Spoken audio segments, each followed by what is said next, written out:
And it came to pass after this that Absalom, the son of David, had a fair sister whose name was Tamar. And Amnon, the son of David, loved her. And Amnon was so vexed that he fell sick for his sister Tamar, for she was a virgin, and Amnon thought it hard for him to do anything to her. But Amnon had a friend whose name was Jonadab, the son of Shimeah, David's brother, and Jonadab was a very subtle man. And he said unto him, Why art thou, being the king's son, lean from day to day?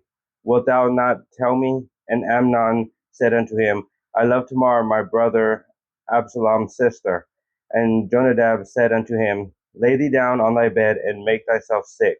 And when thy father cometh to see thee, say unto him, I pray thee, let my sister Tamar come and give me meat, and dress the meat in my sight, that I may see it, and eat it at her hand. So Amnon lay down and made himself sick. And when the king was come to see him, Amnon said unto the king, I pray thee, let Tamar my sister come and make me a couple of cakes in my sight, that I may eat at her hand. Then David sent home to Tamar, saying, Go now to thy brother Amnon's house, and dress him meat. So Tamar went to her brother Amnon's house, and he was laid down, and she took flour and kneaded it, and made cakes in his sight, and did bake the cakes. And she took a pan and poured them out before him, but he refused to eat. And Amnon said, Have out all men from me. And they went out every man from him. And Amnon said unto Tamar, Bring the meat into the chamber, that I may eat of thine hand. And Tamar took the cakes which she had made, and brought them into the chamber to Amnon her brother. And when she had brought them unto him to eat, he took hold of her, and said unto her, Come lie with me, my sister. And she answered him, Nay, my brother, do not force me, for no such thing ought be done in Israel. Do not thou this folly.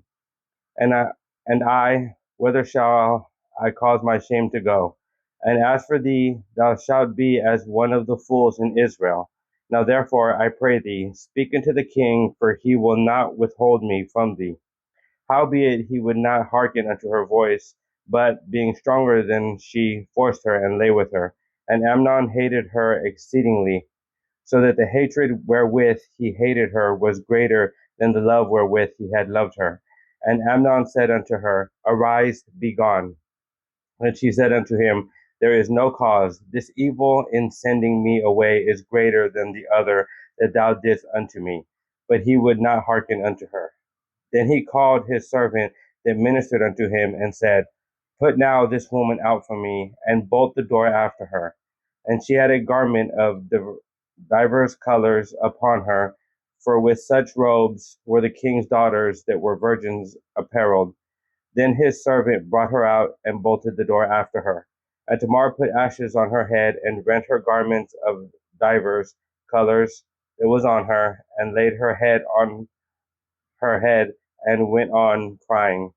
And Absalom her brother said unto her, Hath Amnon thy brother been with thee? But hold now thy peace, my sister. He is thy brother. Regard not this thing. So Tamar remained desolate in her brother Absalom's house. And when King David heard of all these things, he was very wroth. And Absalom spake unto his brother Amnon, neither good nor bad, for Absalom hated Amnon, because he had forced his sister Tamar. And it came to pass after 2 full years that Absalom had sheep shearers in Balahazar, which is beside Ephraim, and Absalom invited all the king's sons.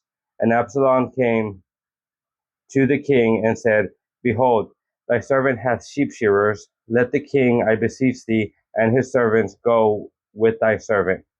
And the king said to Absalom, Nay, my son, let us not all now go, lest we be chargeable unto thee. And he pressed him. Howbeit he would not go, but blessed him. Then said Absalom, If not, I pray thee, let my brother Amnon go with us. And the king said unto him, Why should he go with thee?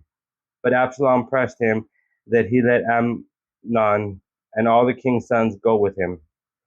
Now Absalom had commanded his servants, saying, Mark ye now, when Amnon's heart is merry with wine, and when I say unto you, Smite Amnon, then kill him. Fear not, have not I commanded you? Be courageous and be valiant. And the servants of Absalom did unto Amnon as Absalom had commanded. And all the king's sons arose, and every man gat him up upon his mule and fled. And it came to pass, while they were in the way, that tidings came to David, saying, Absalom hath slain all the king's sons, and there is not one of them left. And the king arose and tare his garments, and lay on the earth, and all his servants stood by with their clothes rent.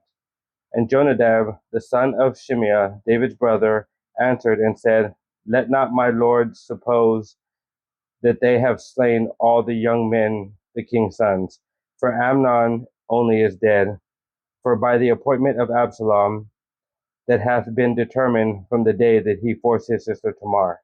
Now therefore, let not my lord the king take the thing to his heart, to think that all the king's sons are dead, for Amnon only is dead. But Absalom fled, and the young man that kept the watch lifted up his eyes and looked, and behold, there came much people by the way of the side hill behind him. And Jonadab said unto the king, Behold, the king's sons come, as thy servant said, so it is. And it came to pass, as soon as he had made an end of speaking, that behold, the king's sons came and lifted up their voice and wept. And the king also and all his servants wept very sore. But Absalom fled and went to Talmai, the son of Amihud, king of Geshur, and David mourned for his son every day. So Absalom fled and went to Geshur, and was there 3 years. And the soul of King David longed to go forth unto Absalom, for he was comforted concerning Amnon, seeing he was dead.